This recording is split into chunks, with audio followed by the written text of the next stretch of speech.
पूर्वांचल की अगर बात करें सर, तो पूर्वांचल में कहा जा रहा था कि बीजेपी के लिए एक टफ बैटल ग्राउंड होने वाला है, तो वहां पर क्या स्थिति आ रही है? बलिया की अगर हम बात कर लें, साथ ही गाजीपुर, मिर्जापुर, इन तमाम सीटों पे, मिर्जापुर पे तो एक बार ऐसा लग रहा था अनुप्रिया पटेल पीछे भी चल रही थी। हाँ नहीं, देखिए जिस तरह से अभी ये बात हो रही थी कि ये सिर्फ रुझान, शुरुआती रुझान है, 10 साढ़े 10 तक जो रुझान आएंगे वो कहीं जाके कन्वर्ट होते हैं, 10:30 वाले रुझान जो है जाके आगे कन्वर्ट होंगे। तो इसमें देखिए आप बात हो रही थी कि जो है मेरठ वाली बात हो रही थी, मेरठ में पहले पीछे चल रहे थे, फिर आगे हो गए। ऐड कर लीजिए 38 और 33 हो गया, 33 पर समाजवादी पार्टी और आगे निकल गई है भारतीय जनता पार्टी। एनडीए 42 हो गया, आगे चल रही है, एनडीए 42 हो गया एनडीए, और जैसे ही बढ़ रहा है 200। मुजफ्फरनगर में बात हो रही थी, मुजफ्फरनगर में पहले पीछे हो गए थे। हाँ, तो संजीव सोम ने अच्छा खासा नुकसान पहुंचाया है और पीछे हो गए थे, फिर अब आगे हो गए। नहीं, अब आगे हो गए संजीव बालियान, आगे चल रहे हैं अब संजीव बालियान। संजीव बालियान जो है ऊपर नीचे होंगे अब। और घोसी की सीट पर मेरे ख्याल से अभी भी समाजवादी पार्टी जो है आगे चल रही है। पर ये सारी सीटें वैसी हैं, देखिए मैंने आपको कहा 15 सीटें जो पिछली बार या तो समाजवादी पार्टी ने जो 5 जीती थी, या जो सीटें जो है बीएसपी ने जीती थी, या ऐसी सीटें जो कि जिसमें जो मार्जिन कम है, मछली शहर की सीट है, बाकी सीटें है, श्रावस्ती, मतलब मुझे लग रहा है कि जो चंदौली की सीट है, बसपा का वोट बैंक है वो पूरा का पूरा वोट बैंक समाजवादी पार्टी के पास जा रहा है, ये तय हो रहा है। अगर इस तरह से वोट अगर समाजवादी पक्ष में जा रहा है तो भारतीय जनता पार्टी का वोटर नहीं टूटेगा। बसपा का जो मायावती का था वो पूरा मैक्सिमम वोट मुझे लगता है कि लेकिन उम्मीद की जा रही थी कि बेनिफिशरीज के चलते, रजत जी के बेनिफिशरीज एक लंबी एक पूरी की पूरी लिस्ट थी, और बेनिफिशरीज के चलते दलित वोटर शायद बीजेपी के साथ आ जाए, ऐसी उम्मीद लगाई जा रही थी। हाँ, जो मायावती को जिस तरह का चैलेंज देना चाहिए था वो नहीं दिया है, और वे दिख भी रहा है। मायावती मुझे नहीं लगा कि कोई चुनाव में बहुत इंटरेस्ट ले रही थी, कोई बहुत मेहनत की है। उनको हमेशा लगता है कि भाई ये मेरा वोटर है, ये मुझे वोट देगा ही।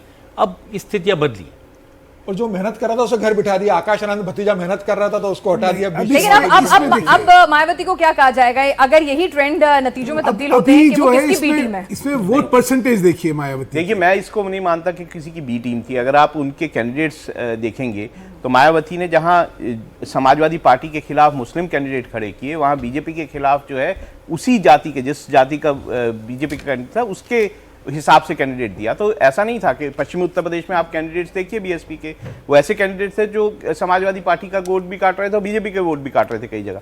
तो ऐसा नहीं कि जो बीएसपी है उसने ऐसा किया। दूसरा, जहां ये जो ट्रेंड्स दिखा रहे हैं इससे पोलस्टर्स की बहुत धक-धक बढ़ गई होगी। वहां पे एक बात ये और भी है कि देखिए पोलस्टर्स ने ये भी कहा कि इन चुनावों में मुस्लिम वोट जो है वो विपक्ष की तरफ बहुत ज़्यादा 50 कुछ परसेंट से 70 कुछ परसेंट हो गया। और दूसरी तरफ यादव वोट के लिए भी उसने कहा कि यादव वोट जो है बिहार और उत्तर प्रदेश में जो है विपक्ष की तरफ जा रहा है। तो अगर ये जो रुझान है ये अगर बदलते हैं नतीजों में तो उसका भी आपको रिफ्लेक्शन कहीं ना कहीं दिखेगा। और अगर मिर्जापुर की सीट की बात करें तो वहां पर भी जिस तरह का कैंडिडेट दिया, बीजेपी से नाराज आप के नेता को ही आप टिकट पकड़ा देते हैं बिन समाज से, तो कहीं ना कहीं अच्छा कंपटीशन जो है वहां पर आपने क्रिएट करने की कोशिश की। अनुप्रिया पटेल की राह भी बहुत आसान नहीं दिख रही। देखिए मेरा मानना है कि प्रत्याशी चयन एक चीज होती है, लेकिन जो राज्य की स्थिति आ रही है, अभी मायावती जी की बात हो रही थी, तो मायावती जी 2022 के विधानसभा चुनाव में एक सीट जीती थी, 12% वोट था, लेकिन भाजपा के लिए 121 सीटों में उन्होंने फायदा दिया कि जो भाजपा का जीत का मार्जिन था उससे ज्यादा वोट वो लेके गई थी। तो यूपी की राजनीति में मायावती जी का जो वर्चस्व है वो दूसरा है, वो है कि उनका एक 12%, 10-12% वोट क्या होता है। अभी इसका विश्लेषण करना ठीक नहीं है। पहले कितना वोट आया उनका उसको देखें तभी पता लगेगा। में जो कुर्मी वोटर है वो भारतीय जनता पार्टी के साथ जुड़ा हुआ था अनुप्रिया पटेल के कारण, लेकिन इस बार ऐसा लग रहा है कि कुर्मी वोट अनुप्रिया पटेल शायद नाराज हो गया, जिसके कारण वो मैं यहाँ पे नीरज शेखर बलिया की स्थिति भी देखना चाहूंगी क्योंकि वहां पर भी इंटरेस्टिंग फाइट देखने को मिल रही है। चंद्रशेखर जी बेटे राजीव शेखर लड़ रहे हैं वहां पर, नीरज शेखर और सनातन पांडे यादव और मुस्लिम कॉम्बिनेशन के साथ वहां पर थोड़ी मुश्किल पैदा करने की कोशिश जरूर की गई थी। देखिए ये तो माना जाता है कि नीरज शेखर बहुत ज्यादा सशक्त कैंडिडेट नहीं थे, ये भी माना जाता है। तो देखना होगा वहां पे किस तरह का। राज्यसभा सांसद है, उनको आपने टिकट दे दिया, वो फील्ड में सक्रिय नहीं थे लंबे समय से, लगा कि पिता के नाम पे चंद्रशेखर जी के नाम पे वो जीत जाएंगे, उनका क्षेत्र रहा है। क्या जात की जो प्रभुसत्ता किसी जमाने में हिंदुस्तान के चुनावों में चलती थी, 90 से लेकर 2005 तक वो जो है जात के नाम पर ही वोट पड़ती थी, तो क्या वो दोबारा आएगा पता नहीं। देखिए सनातन पांडे ने कहा कि अगर गड़बड़ हुई या तो मेरी लाश गिरेगी या डीएम की लाश गिरेगी, ये उनका बयान था। इधर वो जात की जो आप बात कर रहे हैं तो वो भी यूपी में चल रही है, बिहार में नहीं चल रही। देखिए अलग अलग ये भी ये बड़ा कैसे एक है? कमाल है भाई। ये भी जो मैंने पहले कहा था कि हिंदुस्तान की राजनीति में पहले centre was an aggregation of state politics, तो हर राज्य की अपनी राजनीति जो थी उसके हिसाब से वोट पड़ती थी और केंद्र में उसका एग्रीगेशन होता था। ये जो मैं दिखता आपको है रोकना चाहूंगी, जयराम रमेश जो हैं वो कुछ कह रहे हैं, शायद अभी तक तो सवाल उठा रहे थे, अब शायद इन ट्रेंड जोश से में आ गए वो। निष्पक्षता जो है शायद नजर आने लग गई होगी उनको।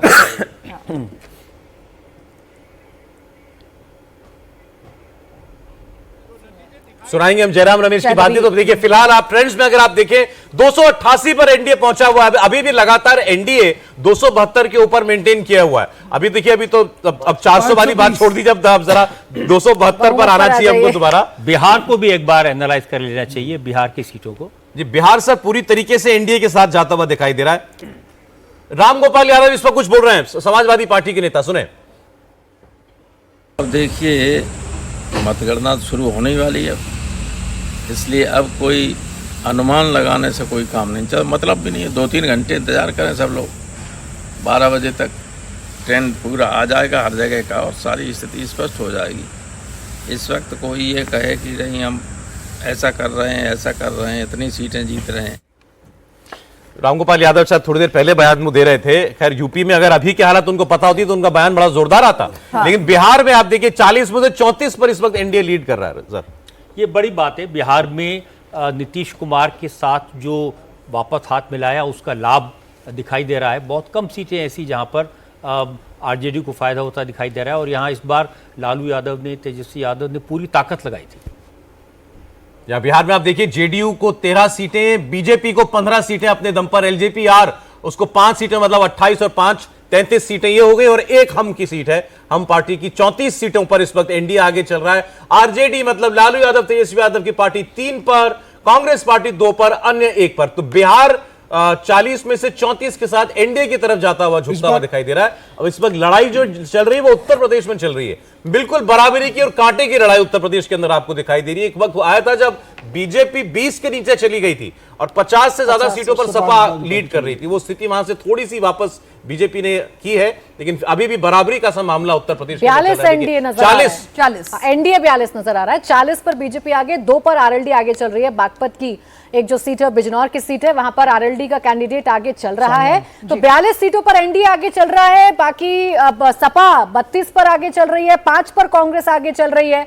अपना दल जो है वो 0 यानी कि मिर्जापुर की जो सीट है वहां पर अनुप्रिया पटेल अभी पीछे चल रही हैं। सुभाषपा के पास घोसी वाली सीट थी, वहां से उनके बेटे लड़ रहे थे, अरविंद राजभर लड़ राजभर, रहे वो थे। भी पीछे चल रहे हैं। यहाँ से राजीव राय अच्छी फाइट दे रहे हैं। राजीव राय ने लगातार बढ़त बनाई हुई है घोसी सीट पर, तो वो आगे चल रहे हैं। समाजवादी पार्टी 31 हो गई है और अब बीजेपी 41 हो गई है। और जैसे ही ये फेरबदल होता है नजर बार बार ऊपर की टैली पर जाती है, क्योंकि एनडीए की सीटों में इजाफा हो जाता है। यूपी निर्णायक भूमिका में रहेगी, ये तो इन ट्रेंड्स को देखकर समझ में आ रहा है। राहुल जी देखिए ये फिर मैंने जैसे अभी थोड़ी देर पहले कहा था कि 10:30 के आसपास जो रुझान आपको दिखाई देंगे वो शायद आधा घंटा होगा। नतीजों में तब्दील थोड़ा इंतजार लेकिन मुझे लगा कि दो नेताओं ने इस बार महाराष्ट्र के उद्धव ठाकरे ने और बिहार के तेजस्वी यादव ने सिर्फ लोकसभा चुनाव को नहीं देखा, उन्होंने विधानसभा चुनाव को भी फोकस किया है। कि उद्धव ठाकरे को पता है कि 4 महीने के बाद विधानसभा चुनाव लड़ना है और तेजस्वी को मालूम है कि अगले साल विधानसभा चुनाव लड़ना है। तो इन दोनों ने मेहनत लोकसभा के साथ साथ अपने विधानसभा चुनाव को ध्यान में रखकर इस बार बहुत ज्यादा की है। तो भले ही लोकसभा में इन्हें बहुत फायदा नहीं होगा, विधानसभा चुनाव में इन्हें राज्य की राजनीति में फायदा मिलना तय है। 6 सीट अभी दिखा रहे हैं तेजस्वी को, तेजस्वी यादव को। कहाँ मतलब 0 से 6 सीटें भी आप नहीं, आप लोग एक परिप्रेक्ष्य खोल रहे हैं, क्योंकि जब विधानसभा के चुनाव हुए थे तो लार्जेस्ट सिंगल पार्टी आरजेडी थी, तो वो कैसे भूल रहे हैं हम लोग?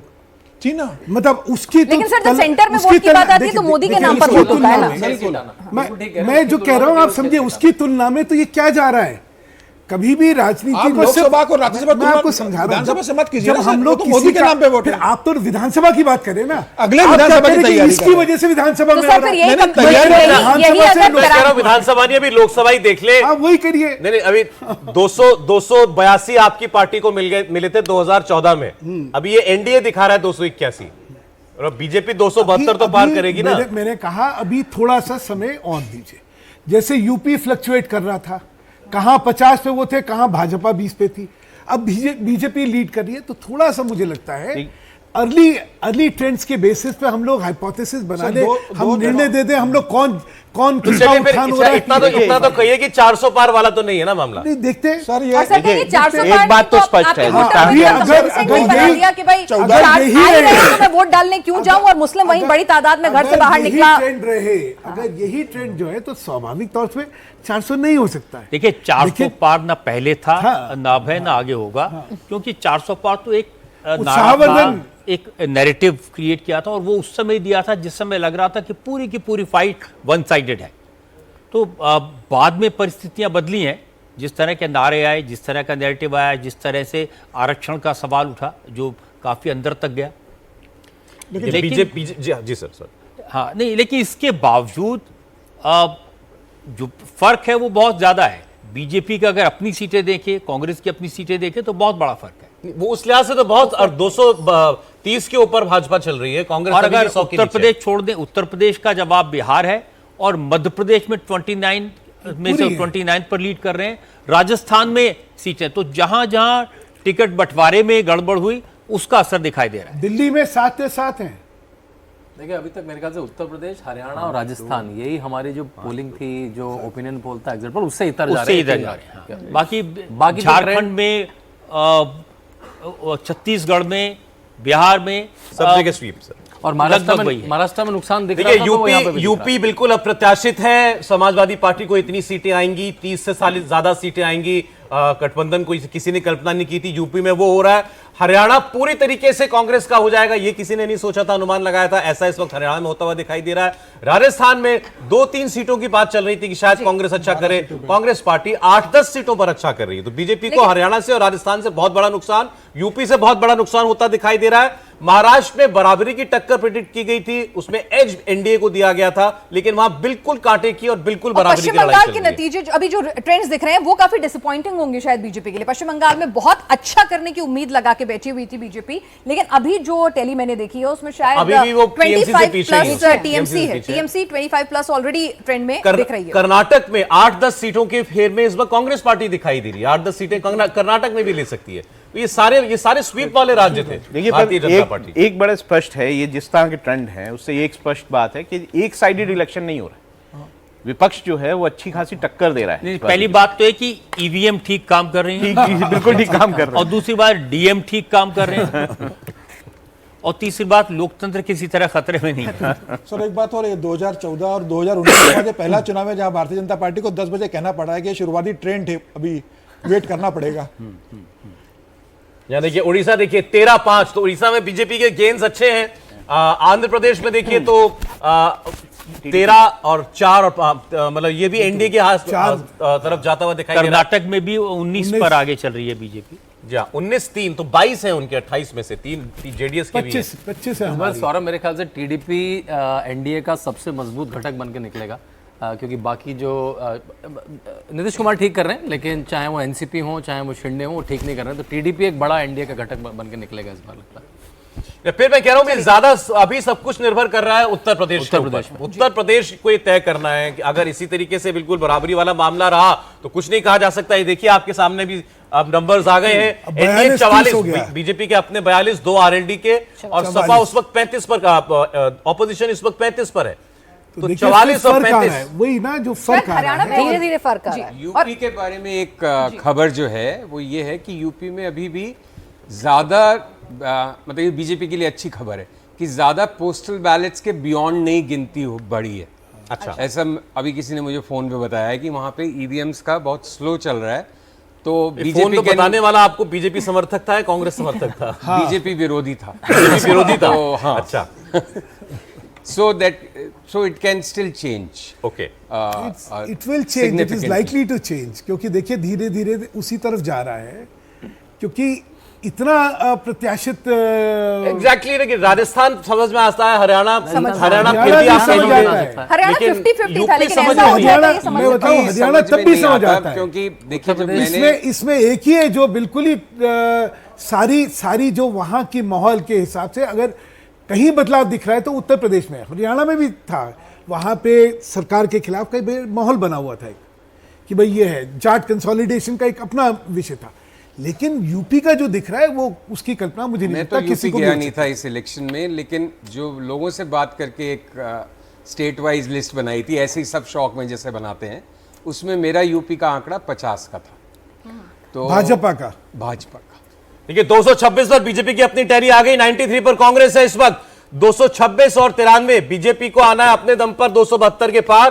कांग्रेस देखिए कहां तक जाती है, 272 के लिए तो गाड़ी अभी काफी पीछे छूटी हुई है। 97 तक मित्तल जानी साहब, चाहिए, मैंने जैसे कहा। 226 आ जाएगी। अभी आप यूपी के जो परिणाम देखेंगे उसमें धीरे धीरे जो है सब में बढ़ते हुए देखेंगे। अगर आज मैं थोड़ा सारी ज्यादा जिम्मेदारी बोलता हूं तो उत्तर प्रदेश के मुझको कंधों अलाउ पर होना है। चाहिए, बीजेपी को आगे ले जाने क्योंकि उस दिन यही ऑड वन आउट थे। स्वाभाविक तौर पर क्योंकि उस दिन मैं ही अकेला अलग देखिए कहानी हाँ कह रहा ये था। बात सही है। संजीव जी ने बोला था। कंसिस्टेंटली 3 दिन से कह रहे हैं बीजेपी के 272 इन क्वेश्चन है। हाँ, और कांग्रेस 97 है। 97 कह रहा 92 था। पर कांग्रेस के लिए दिखाई भविष्यवाणी की थी संजीव जी ने। बट वो ऐसे ही, मतलब ये रैंडम सी लिस्ट बनाई थी। मैं अपने बिना बात ज्यादा ज्ञानी नहीं बताऊंगा, ये जो मेरे सोच के अनुसार थोड़ी बहुत भाई बुरा आप भाग करके। आपकी अदालत में दूसरे कटघरे में इनको भी खड़ा कर दीजिएगा ना। हिमाचल प्रदेश 4 पर, चारों सीटों पर बीजेपी आगे हो गई है। फिर यूपी कंगना में राउत का 38-33 भी हो रहा की था, लड़ाई वो हार चल रही है रही है सपा और बीजेपी के बीच आगे हो गई में। है। बिहार एनडीए की ओर जाता हुआ दिखाई दे रहा है। महाराष्ट्र बिल्कुल बटा हुआ है इस वक्त। आप देखिए अब इसमें एज जो है महाराष्ट्र में वो अब राहुल जी, लेकिन अब इधर हो गया, झुक गया है इंडिया अलायंस की तरफ महाराष्ट्र।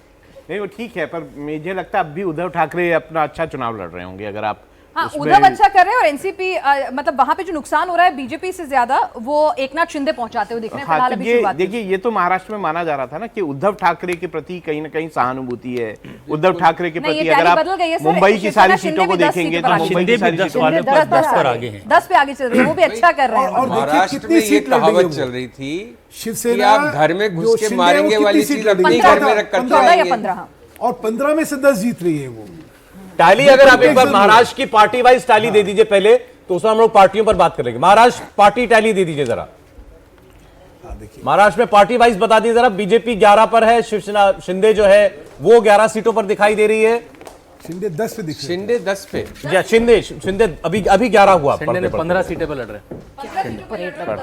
अजीत जी 4 पे और 28 पे भाजपा लड़ रही है। तो ये महाराष्ट्र की 48 सीटों का आपके देखिए पूरा 48 की 48 सीटें इस वक्त आपकी स्क्रीन पर हैं। ये देखिए अब आपके सामने है बीजेपी 11 है, शिवसेना शिंदे 10 पर है, एनसीपी 1 पर है। तो ये हो गया आपका 22 सीटें एनडीए की हो गई।